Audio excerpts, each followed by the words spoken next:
આખરે લોકસભાના પરિણામથી આતુરતાથી લોકો રાહ જોઈ રહ્યા હતા અને તે પરિણામનો હવે અંત આવવા જઈ રહ્યો છે. એટલે કે 4 જૂન પહેલાનો છેલ્લો એક્ઝિટ પોલ જોતા રહો જનાદેશ ન્યૂઝ પર. 4 જૂન 2024ના રોજ દુનિયાના સૌથી મોટા લોકતંત્રના પરિણામો જાહેર થવાના છે.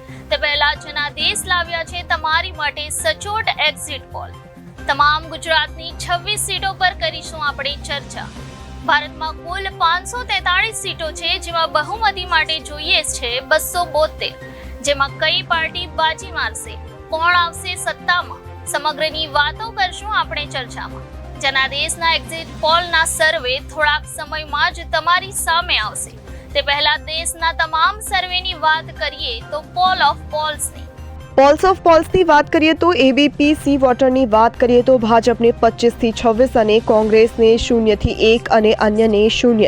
ચાણક્ય 24ની વાત કરીએ તો તેમણે ભાજપને 26, કોંગ્રેસને 0 અને અન્યને 0. TV9 ભારત વર્ષની વાત કરીએ તો ભાજપને 26, કોંગ્રેસને 0 અને અન્યને 0. ઇન્ડિયા ટીવી CNX ભાજપને 26, કોંગ્રેસને 0 અને અન્યને 0. રિપબ્લિક મેટ્રિક્સની વાત કરીએ તો ભાજપને 24 થી 26, કોંગ્રેસને 0 થી લઈને 2 અને અન્યને 0. Poles of poles ABP C water અને રિપબ્લિક મેટ્રિક્સે 2 સીટ જવાય તેવું અનુમાન માની રહ્યા છે, પણ બધા સર્વે ભાજપને જ ક્લીન સ્વીપ માની રહ્યા છે. તો આવી ગયો છે ગુજરાતનો જનાદેશનો એક્ઝિટ પોલ તમારા સ્ક્રીન પર દેખાઈ રહ્યા છે. ગુજરાતમાં ફરી એકવાર કરવા જઈ રહ્યા છે બીજેપી ક્લીન સ્વીપ. તમને જણાવી દઈએ કે એક્ઝિટ પોલમાં બીજેપીએ ફરી બાજી મારી. 26ની 26 સીટો જઈ રહી છે ભાજપ પાસે. એનડીએએ કર્યા ગુજરાતમાં ક્લીન સ્વીપ. બિલકુલ, લોકસભા ચૂંટણી 2024માં ગુજરાતની જો વાત કરીએ તો ગુજરાતના જનાદેશના એક્ઝિટ પોલમાં ફરી ભાજપ 2019ના પરિણામો રિપીટ કરવા જઈ રહી છે. એમ તો ગુજરાતની 26 સીટમાંથી એક સીટ એટલે કે સુરતની સીટ પર ભાજપના મુકેશ દલાલે બિનહરીફ જીત હાંસલ કરી છે. પણ 25 સીટોને ધ્યાનમાં લઈએ તો મોટા ઉલટફેરની આશંકા વચ્ચે પરિણામો ફરી એકવાર ભાજપના પક્ષમાં જતા દેખાઈ રહ્યા છે. ગુજરાતની હોટ સીટોની વાત કરીએ તો રાજકોટ, સાબરકાંઠા, અમરેલી, આણંદ, જૂનાગઢ, જામનગર, બનાસકાંઠા, ભરૂચ સહિત 10 બેઠકો પર ટક્કર દેખાઈ રહી છે. ગુજરાતની નવસારી સીટની જો વાત કરીએ તો સૌથી સેફ સીટ તરીકે ગણી શકાય છે અને ભાજપ પ્રદેશ પ્રમુખ CR પાટીલ કોંગ્રેસના ઉમેદવાર નૈશદ દેસાઈની સામે સૌથી વધારે વોટથી પણ જીતી શકે છે. તો બીજી તરફ સાબરકાંઠા અને રાજકોટની સીટની વાત કરીએ તો જે રાજકોટમાં રૂપાલાના વિવાદિત બયાનને લઈને રોષે ભલાયેલા ક્ષત્રિય સમાજનો અસર ભાજપના વોટ પર દેખાશે કે શું? રૂપાલા જીત મેળવશે કે પરેશ ધાનાણી બાજી મારી જશે? તો જયશ્રી, રાજકોટની સમીકરણની વાત કરીએ તો બીજેપીનું સ્ટેન્ડ કેટલું અને ક્યાં હશે તે જણાવજો. ભારતમાં 7 તબક્કાનું મતદાન પ્રક્રિયા પૂર્ણ થઈ ગઈ છે, ચૂંટણી પ્રક્રિયા પૂર્ણ થઈ ગઈ છે અને હવે રિઝલ્ટની તૈયારી થઈ રહી છે. તો 4 જૂને જે રિઝલ્ટ આવવાનું છે, એક્ઝિટ પોલના આંકડા પ્રમાણે મને એવું લાગે છે કે ભાજપ 26માંથી 26 જીત મેળવી શકે છે અને 26માંથી 26 બેઠક મળી શકે છે. અને 2014 અને 2019નું જે ઇલેક્શન થયું હતું એમાં પણ ભાજપે 26માંથી 26 બેઠક મેળવી હતી. તો આ વખતે ભાજપ ક્લીન સ્વીપ મેળવી શકે છે એવું મને લાગે છે, કારણ કે ભાજપે જે વિકાસના કાર્યો કર્યા છે અને મોદીજીના જે વિકાસના કાર્યો છે એને જોઈને પ્રજાએ ચોક્કસ ભાજપને જ મત આપ્યો છે. હા, બીજી તરફ અમુક જગ્યાએ વિરોધ થયો છે, રૂપાલા સાહેબનો વિરોધ થયો છે, ક્ષત્રિયોએ જે વિરોધ કર્યો છે, પરંતુ ભાજપની જે વિકાસની જે ગાથા છે એને જોઈને તો ચોક્કસ લોકોએ ભાજપને જ મત આપ્યો હશે ને ભાજપ 26માંથી 26 બેઠક તો મેળવશે જ એવું મને લાગી રહ્યું છે.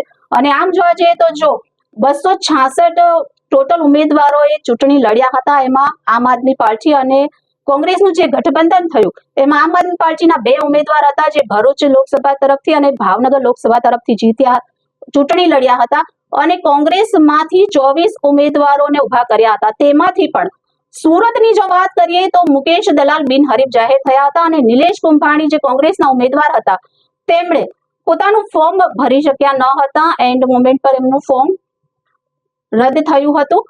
એના કારણે જ મુકેશ દલાલ ચૂંટણી બિનહરીફ જીતી ગયા હતા. તો રહી વાત બાકીની 25 સીટોની, તો એમાં પણ મને એવું લાગે છે કે ભાજપના તરફેણમાં જ આ રિઝલ્ટ આવી શકે છે. બીજી તરફ વાત કરીએ રાજકોટની, તો રાજકોટમાં રૂપાલા સાહેબનો ઘણો વિરોધ થયો હતો, ક્ષત્રિય સમાજ દ્વારા વિરોધ કરવામાં આવ્યો હતો, પણ એના માટે રૂપાલા સાહેબે એવું નિવેદન જે આપ્યું હતું, જે એક દલિત સમાજના કાર્યક્રમમાં એમનાથી મહિલા, જે ક્ષત્રિય સમાજની એક મહિલા હતી, એના વિરુદ્ધમાં કોઈ વિવાદાસ્પદ નિવેદન આપી દીધું હતું. એ ટિપ્પણી બાબતે રૂપાલા સાહેબે ઘણીવાર માફી માંગી છે અને એ વાતનું એમને દુઃખ પણ હતું. એમણે કહ્યું હતું કે મારાથી ભૂલથી આવું બોલાઈ ગયું છે, હું ક્ષત્રિય સમાજની કોઈ પણ મહિલાને મને દુઃખ થાય એવું નહોતો ઈચ્છતો, અને આ તરફથી સરકાર તરફથી પણ ક્ષત્રિય સમાજને ઘણી બેઠકો કરી, સભાઓ કરી હતી અને માફી માંગી હતી, તેમ છતાં એમનો વિરોધ શમ્યો ન હતો અને રૂપાલા સાહેબની ટિકિટ પાછી ખેંચવા માટે પ્રેશર થતું હતું. તેમ છતાં રૂપાલા સાહેબ પણ કેન્દ્રીય મંત્રી રહી ચૂક્યા છે અને એમના પણ જે વિકાસના કાર્યો છે એને જોઈને લોકોએ રૂપાલા સાહેબને ટેકો આપ્યો હતો, એમને જાહેર સમર્થન જાહેર કર્યું હતું. જામનગરના પણ જે જામ સાહેબ હતા એમણે પણ, અને રાજકોટના પણ જે મહારાણી હતા એમણે પણ એમને સમર્થન જાહેર કર્યું છે, અને કાઠી ક્ષત્રિયોએ તો પૂરો ટેકો રૂપાલા સાહેબને આપ્યો છે. એટલે રૂપાલા સાહેબ રાજકોટ બેઠકમાંથી જીતશે એવું મને લાગી રહ્યું છે. તો આ તો થઈ રાજકોટની વાત. સાબરકાંઠાના પરિણામ વિશે તમે શું કહેશો? જી આસ્થા, સાબરકાંઠા માટે તો ચોક્કસ હું એમ કહી શકીશ કે સાબરકાંઠામાં અત્યારે ભાજપના ઉમેદવાર તરીકે શોભનાબેન બારૈયા છે, જે મહેન્દ્રસિંહ બારૈયાના વાઇફ છે. મહેન્દ્રસિંહ બારૈયા વિશે વાત કરું તો તેઓ કોંગ્રેસમાંથી ભાજપમાં આવ્યા છે અને અચાનક એમની વાઇફને ટિકિટ આપી છે. તો એના માટે ભાજપના ઘણા કાર્યકર્તાઓમાં અંદરો અંદર એવું લાગતું પણ હતું કે શોભનાબેનને ટિકિટ કેમ. તો ભાજપ કોઈને પણ જ્યારે ટિકિટ આપે છે તો એ સમજી વિચારીને આપે છે, કારણ કે મોદીજીની વિચારધારા કંઈક બધા કરતા અલગ હોય છે, અને એના માટે જ એમણે શોભનાબેન બારૈયાની પસંદગી કરી છે. શોભનાબેન બારૈયા વિશે કહું તો તેઓ હિંમતનગરમાં એક શિક્ષિકા તરીકે જોબ કરે છે અને તેઓ એક શિક્ષક છે. તો એમનું ભાષા પર પણ પ્રભુત્વ હોય છે અને કઈ રીતે એમને વાતચીત કરવી એની સૂઝબૂઝ એમનામાં છે, એના માટે એમની પસંદગી કરવામાં આવી છે. તો શોભનાબેનની સામે જો હું વાત કરું તો તુષાર ચૌધરી છે. તુષાર ચૌધરી વિધાનસભામાં જીતી ચૂક્યા છે અને એક સમયના આદિવાસી નેતાની સામે તેઓ જીતી ચૂક્યા છે, પરંતુ તુષાર ચૌધરીની સામે જે આ બારૈયા છે, શોભનાબેન બારૈયા, તો વાત કરું કે સાબરકાંઠામાં 2 વાર મહિલા સાંસદ બની ચૂકી છે અને એટલા માટે જ આ ત્રીજી વખત પણ એક મહિલાને ટિકિટ આપવામાં આવી છે. તો ચોક્કસથી કહી શકીશ કે એ જરૂર જીતશે અને મહિલા સાંસદ બનશે. તો આ તો થઈ રાજકોટ અને સાબરકાંઠાની વાત. ગુજરાતની બીજી સીટો વિશે અહીં આપણી સાથે વિશાલ ઉપસ્થિત છે, તે આપણને જણાવશે ગુજરાતની અન્ય સીટો વિશે. જી આસ્થા, સર્વે આવી ગયા છે 6 વાગ્યાના ગઈકાલના. દરેક સર્વેમાં એક જ વસ્તુ આંખે ઉડીને આવે છે કે ભાજપની ગુજરાતની અંદર ક્લીન સીટ 26 સીટ આવશે. એક સીટ સુરતની જે છે એ તો બિનહરીફ પહેલેથી જ આવી ગઈ છે અને 25 સીટોની ઉપર જે કંઈ પણ સમીકરણ અત્યાર સુધીના સર્વેમાં આવ્યા છે જે બતાવે છે, તો તમારી સમક્ષ આ છે ઇન્ડિયા ટુડે એક્સિસ માય ઇન્ડિયાનો સર્વે છે, જેમાંથી 25 સીટોમાં એક કોંગ્રેસને જો મળી શકે છે એમ બતાવે છે. એબીપી ન્યૂઝ સી વોટર બતાવી રહ્યું છે 26 સીટોમાંથી 25માં એક સીટ કોંગ્રેસને મળી શકે એમ છે. ન્યૂઝ 24 ટુડે ચાણક્ય બતાવે છે કે 26માંથી 26 સીટ ભાજપને જ મળશે. ઇન્ડિયા ટીવી સીએનએક્સ પણ બતાવી રહ્યું છે 26માંથી 26 સીટ ભાજપને મળતી હોય એમ. રિપબ્લિક મેટ્રિક્સ બતાવી રહ્યું છે 26માંથી 24 સીટ, જે બતાવી રહ્યું છે કે 2 સીટો કોંગ્રેસના ફાળે જઈ શકે છે. રિપબ્લિક પીએમઆરક્યુનો જે એક્ઝિટ પોલ આવ્યું છે એની અંદર 26માંથી 26 સીટ છે. TV9 ભારત વર્ષની જે આવી ગઈ એમાં 26માંથી 26 છે. ટાઈમ્સ નાઉની અંદર ઇટીજીનો જે છે રિપોર્ટ એ 26માંથી 26 બતાવે છે. જન કી બાત છે એમાં પણ 26માંથી 26 છે. ન્યૂઝ નેશનની અંદર પણ જોઈએ તો 26માંથી 26 સીટો બતાવી રહ્યું છે. ન્યૂઝ એક્સ ડાયનેમિક્સનો છે તે પણ 26માંથી 26 છે. વાત એક જ છે, 26માંથી 26 સીટો ભાજપને મળશે. પણ તમે જો સર્વે ધ્યાનથી જોયું હોય તો સર્વેની અંદર બે એજન્સીઓ અથવા 3 એજન્સીઓના સર્વે એવા પણ છે કે જે કોંગ્રેસને 1 સીટ અને રિપબ્લિક બતાવે છે કે 2 સીટો. તો આગળ જયશ્રી મારા સહયોગી જયશ્રીએ જે પ્રમાણે તમને વાત કર્યું કે રાજકોટ બરાબર અને સાબરકાંઠા જે 2 સીટોની ઉપર આ સર્વે એવું પણ બતાવી રહ્યું છે કે 2 સીટો કોંગ્રેસના ફાળે જશે. તો આપણે એવું આના પરથી સર્વે પરથી એવું આંકલન કાઢી શકીએ કે ગુજરાતની અંદર 26માંથી 26 ઠીક છે ભાજપની પણ 2 સીટો એવી છે જે કોંગ્રેસના ફાળે જઈ શકે છે. આભાર વિશાલ. આ વાત તો થઈ ગુજરાતની. હવે આપણે વાત કરીશું બીજા રાજ્યોની કે જેમાં ઉત્તર પ્રદેશ, છત્તીસગઢ, બિહાર, રાજસ્થાન અને મધ્યપ્રદેશની વાત કરીએ તો આપણે ત્યાં ઇન્ડિયા ગઠબંધન અને એનડીએ ગઠબંધન છે. તો તેના વિશે વધુ આપણે વાત કરીશું રશ્મિ સાથે. જણાવજો અમને. जी हाँ, आज तो मैं आपको बताना चाहूंगी कि जिस तरह से कांटे की टक्कर है इंडिया अलायंस और एनडीए में, तो मैं सबसे पहले आपको बताना चाहूंगी लोकसभा चुनाव के लिए सबसे महत्वपूर्ण है यूपी यानी उत्तर प्रदेश, जहां पे 80 लोकसभा सीट है और 80 लोकसभा सीटों में से सबसे ज्यादा पलड़ा भारी है बीजेपी का यानी एनडीए का। यहाँ पे उनको मिल रही है 67 से लेके 72 सीटें, बाकी जो सीटें जाती है वो इंडिया अलायंस को जाती है। अब मैं आपको बताना चाहूंगी कि यहाँ पे यूपी में सबसे ज्यादा मेहनत की है बीजेपी कांग्रेस दोनों ने की है। पहले हम बात करते हैं हाई प्रोफाइल सीटों की। सबसे पहले है नरेंद्र मोदी जी जो वाराणसी से है, वही कुछ और हाई प्रोफाइल चेहरे हैं जैसे कि नरेंद्र मोदी, राहुल गांधी जो रायबरेली से है, वहां अमेठी से है स्मृति ईरानी, उसके अलावा राजनाथ सिंह, जो कई ऐसे हाई प्रोफाइल चेहरे हैं जो पूरी तरह से पल्ला भारी करने में मायने रखते हैं। वहां पे हम बात करते हैं कि क्यों यहाँ जीत ज्यादा हो रही है। तो जिस तरह से सबसे बड़ा मुद्दा यूपी नहीं मैं कहूंगी पूरे भारत में ही रहा है, सबसे पहले राम मंदिर। जी हाँ, अयोध्या एक मुद्दा है जो सबसे ज्यादा महत्वपूर्ण रखता है एनडीए की जीत के लिए। उसके अलावा मैं कहूंगी कांग्रेस ने मेहनत यहाँ भरपूर की है, जैसे कि हम देख सकते हैं कि सबसे पहले चुनाव के 2 राउंड में अखिलेश यादव के भरोसे चले हैं। उसके बाद हम बात करें प्रियंका गांधी की, तो प्रियंका गांधी ने जम के प्रचार किया है।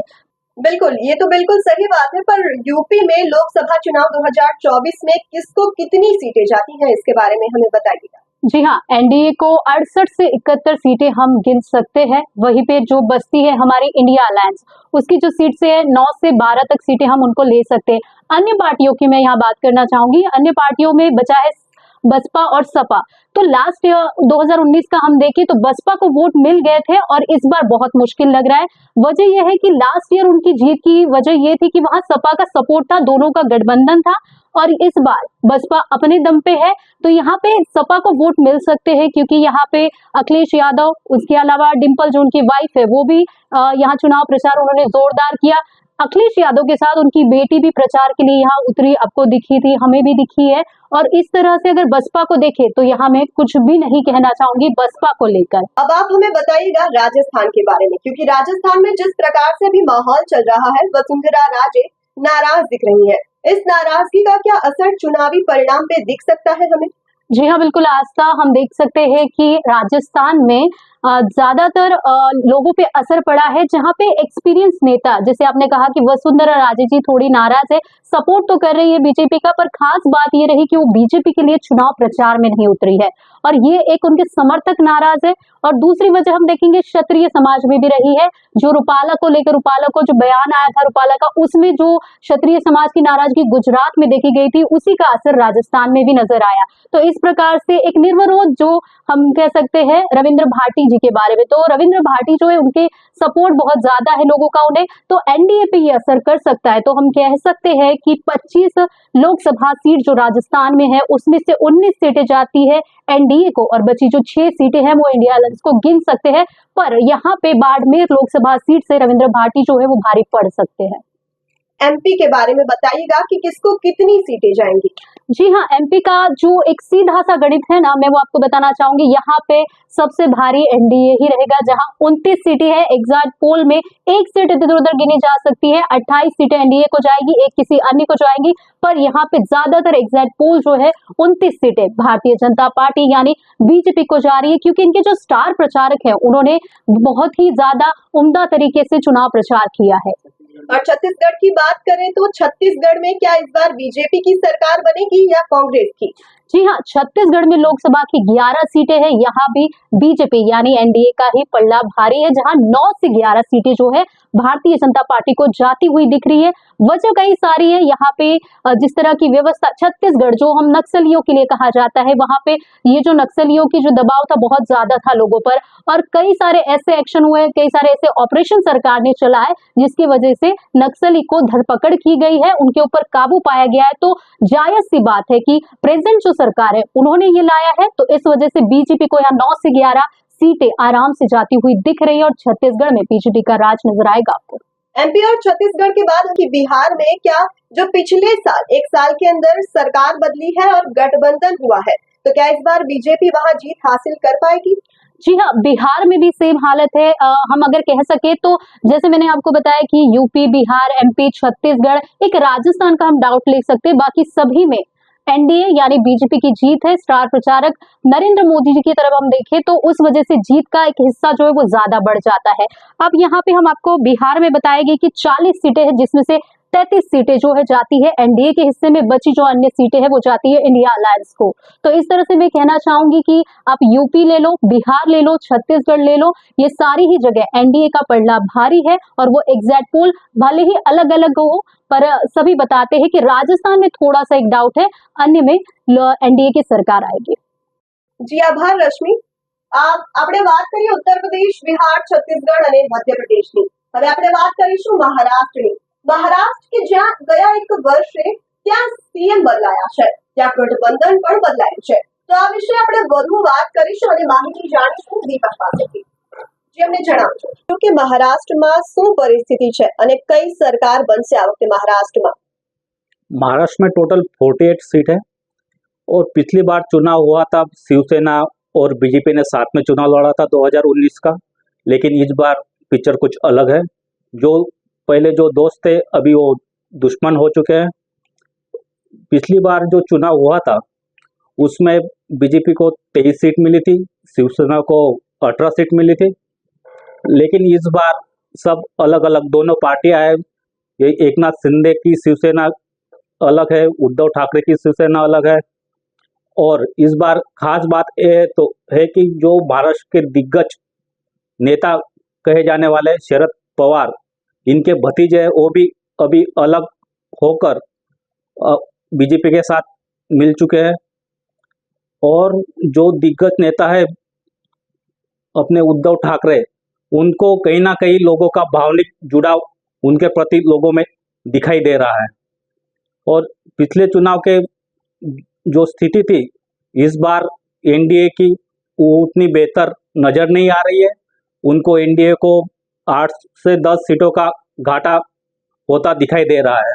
वही नए सिंबल के साथ चुनावी मैदान में उतरे एकनाथ और अपने उद्धव ठाकरे। उद्धव ठाकरे की बात करें तो उनको इस बार एक चुनाव में 11 से 12 सीट उनके पाले में आ सकती है। वही एनसीपी की बात करें, शरद पवार गुट की, वो भी नए सिंबल के साथ चुनावी मैदान में उतरे, उनको 4-5 सीट उनके खाते में आ सकती है। और एकनाथ शिंदे की बात करें तो उनको बहुत ज़्यादा घाटा होने की संभावना दिखाई दे रही है। उनको 6 से 7 सीटें आ सकती है। और बात करें कांग्रेस की तो उनको भी 3-4 सीट जीत सकते हो। और टोटल मिलाकर जो आंकड़ाकीय गणित देखा जाए तो एनडीए को 30 से 32 सीट जीत सकती है। આ તો થઈ મહારાષ્ટ્રની વાત। આપણે દેશના જે રાજ્યોની હમણાં સુધી વાત કરી કે જેમાં ઉત્તર પ્રદેશ, બિહાર, ઝારખંડ, મધ્યપ્રદેશ, રાજસ્થાન અને ગુજરાતની આપણે વાત કરી, ત્યાં એનડીએ મજબૂત હોય તેવું લાગી રહ્યું હતું। હવે આપણે વાત કરીએ દક્ષિણ ભારત કે જ્યાં ઇન્ડિયા ગઠબંધન જે કરાયું છે તે વધુ મજબૂત દેખાઈ રહ્યું છે। ખાસ કરીને જો આપણે વાત કરીએ કેરળ અને તમિલનાડુની તો ત્યાં ઇન્ડિયા ગઠબંધનને વધુ સીટો મળશે તેમ આપણે કહી શકીએ છીએ। સાથે જ આપણે પશ્ચિમ બંગાળની વાત જો કરીએ તો પશ્ચિમ બંગાળમાં બીજેપીની સરકાર બનશે તેવું આપણને લાગી રહ્યું છે, કારણ કે ટીએમસી અને ઇન્ડિયા ગઠબંધન જે થયું છે તેના બાદ કદાચ આપણને પરિણામોમાં જરાક ફેરફાર થયો હોય તેવું આપણે જોઈ શકીશું। સાથે જ આપણે વાત કરીએ કર્ણાટકની તો કર્ણાટકમાં જે કોંગ્રેસની સરકાર હાલ છે તે છતાં પણ આપણને બીજેપીના પક્ષમાં પરિણામ આવશે તેવું આપણે જોઈ શકીશું। આ સાથે હું તમને જનાદેશના એક્ઝિટ પોલના પરિણામ વિશે કહીશ તો એનડીએ ને 353 થી લઈને 401, ઇન્ડિયા ગઠબંધનને 109 થી લઈને 166 અને અન્યને 27 થી લઈને 53 જેટલી સીટો મળી શકશે।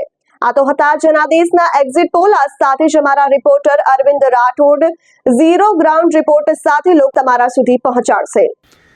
એક્ઝિટ પોલમાં જે રીતના આંકડાઓ સામે આવી રહ્યા છે અને ખાસ કરીને લોકસભા ઇલેક્શનના જે રીતની 400 પારની વાત હતી, પરંતુ જે પ્રમાણે સમગ્ર જગ્યાએ જે પ્રમાણેનો માહોલ અને ચૂંટણીમાં જે વિવિધ મુદ્દા હતા, ક્યાંક ને ક્યાંક મતદાતામાં પણ જે પ્રકારે ભાજપ તરફી નારાજગી હતી અને ક્યાંક જે તે ભાજપ તરફી જ લોકો પ્રોપર રહ્યા હતા, ત્યારે 25થી લઈને 375 સુધીનો જે પ્રમાણેના માહોલ અને આંકડા બની રહ્યા છે તે એક્ઝિટ પોલ છે, પરંતુ આ કોઈ ફાઇનલ પરિણામ નથી.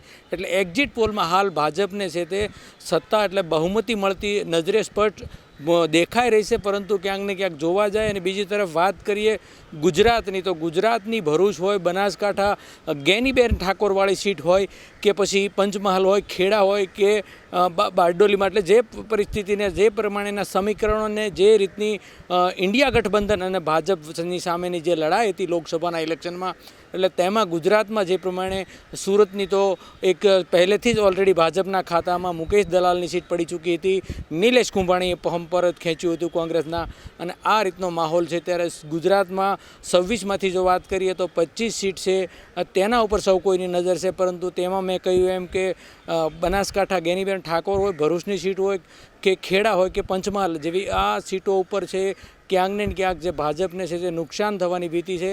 એટલે એક્ઝિટ પોલમાં મુજબ જોવા જાય તો બતાવી રહ્યા છે કે ગુજરાતમાં પણ ભાજપને બહુમતી ચોક્કસ દેખાઈ રહી છે, પરંતુ ઇન્ડિયા ગઠબંધન છે તે પણ ગુજરાતમાં ખાતું ખોલાવે અથવા તો 2 કે 3 સીટો ઉપર પ્રભુત્વ ધરાવે, અને તેમાં જો કદાચ ઇન્ડિયા ગઠબંધન નીકળે અને વિજેતા થાય તો પણ નવાય નહીં. એટલે આ રીતની સ્થિતિ અને આ રીતના સમીકરણો જે સામે આવી રહ્યા છે, ત્યારે એક્ઝિટ પોલના 325થી લઈને 375 સુધીની વાત છે. એટલે કે 400 પારનું જે ભાજપના નેતાઓ મોટા કરતા હતા દાવા, તે દાવા હાલ પોકળ સાબિત થતા થાય છે એક્ઝિટ પોલમાં પણ.